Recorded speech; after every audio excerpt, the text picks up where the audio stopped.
Hey guys, আসসালামু আলাইকুম। Welcome back to public review news podcast.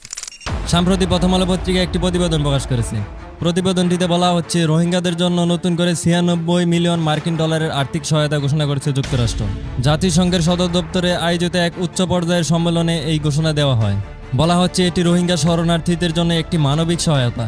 কিন্তু প্রশ্ন হচ্ছে যে ইহুদি, খ্রিস্টান, পশ্চিমারা মুসলিম বিশ্বে সবসময় বিরূপ মনোভাব পোষণ করে, তারা কেন মুসলিম রোহিঙ্গাদের জন্য এত অর্থ, এত এনজিও সহায়তা দিচ্ছে? আসলে কি এটি মানবিক উদ্যোগ, নাকি এর আড়ালে লুকিয়ে আছে গভীর রাজনৈতিক, ভূরাজনৈতিক স্বার্থ? ফিলিস্তিনে প্রতিদিন নিরীহ মানুষ নিহত হচ্ছে, নারী, শিশু, বৃদ্ধ কেউ রক্ষা পাচ্ছে না। ইসরায়েলি আগ্রাসন এবং গণহত্যা বন্ধে যুক্তরাষ্ট্রের কোনো পদক্ষেপ নেই। সেখানে তাদের কোনো মানবিক বা আর্থিক সহায়তাও নেই, বরং উল্টো ইসরায়েলকে অস্ত্র, গোলাবারুদ, অর্থ এবং রাজনৈতিক সহায়তা দিয়ে যাচ্ছে। অর্থাৎ যুক্তরাষ্ট্রের কাছে মানবাধিকার এক ধরনের রাজনৈতিক হাতিয়ার। যেখানে তাদের রাজনৈতিক, অর্থনৈতিক, সামরিক এবং কূটনৈতিক স্বার্থ রয়েছে, সেখানে তারা নীরব থাকে এবং অন্যায়কে বৈধতা দেয়। রোহিঙ্গাদের জন্য যুক্তরাষ্ট্রের লাখ লাখ ডলারের বাজেট, খাদ্য সহায়তা, এনজিও সহায়তার পেছনে নিঃসন্দেহে একাধিক কোনো গোপন উদ্দেশ্য রয়েছে। মানবিক সহায়তার আড়ালে এনজিও এবং মানবিক সংস্থার মাধ্যমে গোয়েন্দা তথ্য সংগ্রহ, সামাজিক কাঠামো ও ধর্মীয় ভারসাম্য পর্যবেক্ষণ করছে।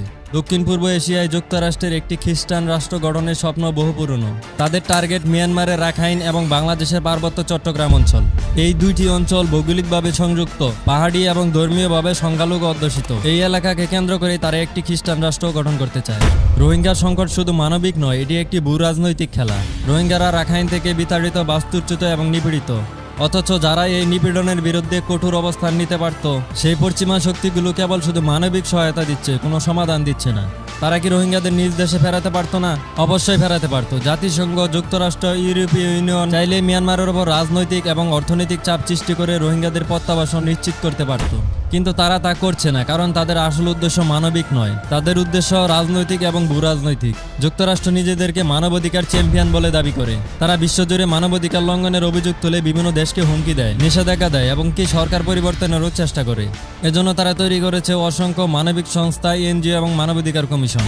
যখন তাদের স্বার্থের প্রশ্ন আছে, তখন এই মানবাধিকারের নীতি কোথায় যেন হারিয়ে যায়। রোহিঙ্গাদের প্রতি সহানুভূতি দেখানো পশ্চিমা শক্তিগুলোর উদ্দেশ্য একটাই, তারা বাস্তবে কোনো স্থায়ী সমাধান চায় না। এই সংকটকে ব্যবহার করে তারা দক্ষিণ এশিয়ায় তাদের রাজনৈতিক প্রভাব, কূটনৈতিক উপস্থিতি, ধর্মীয় এবং ভূরাজনীতি জোরদার করতে চায়। ফলে প্রশ্ন থেকেই যায়, জাতিসংঘ কি মানবতার জন্য কাজ করছে, নাকি নিজেদের স্বার্থের রাজনীতি চালাচ্ছে? রোহিঙ্গা সংকটের স্থায়ী সমাধান তখনই সম্ভব যখন এটি আন্তর্জাতিক রাজনীতির হাতিয়ার নয়, বরং মানবতার প্রশ্নে দেখা হবে। রোহিঙ্গা প্রত্যাবাসন নিয়ে আপনাদের যদি কোনো মতামত থেকে থাকে, তাহলে কমেন্টের মাধ্যমে জানিয়ে দিন। এই গাইস, দেশ এবং দেশের বর্তমান রাজনৈতিক পরিস্থিতি নিয়ে আপনাদের যদি কোনো মতামত থেকে থাকে, তাহলে আমাদের ভিডিওর স্ক্রিনে দেওয়া হোয়াটসঅ্যাপ নাম্বারে আপনার মতামতগুলো লিখে পাঠিয়ে দিন। আপনার মতামতগুলো পর্যালোচনা করে ভিডিওর মাধ্যমে প্রকাশ করা হবে। যে যেখানেই থাকুন, সুস্থ থাকুন, ভালো থাকুন। দেখা হবে পরবর্তী কোনো ভিডিওতে। ধন্যবাদ সবাইকে।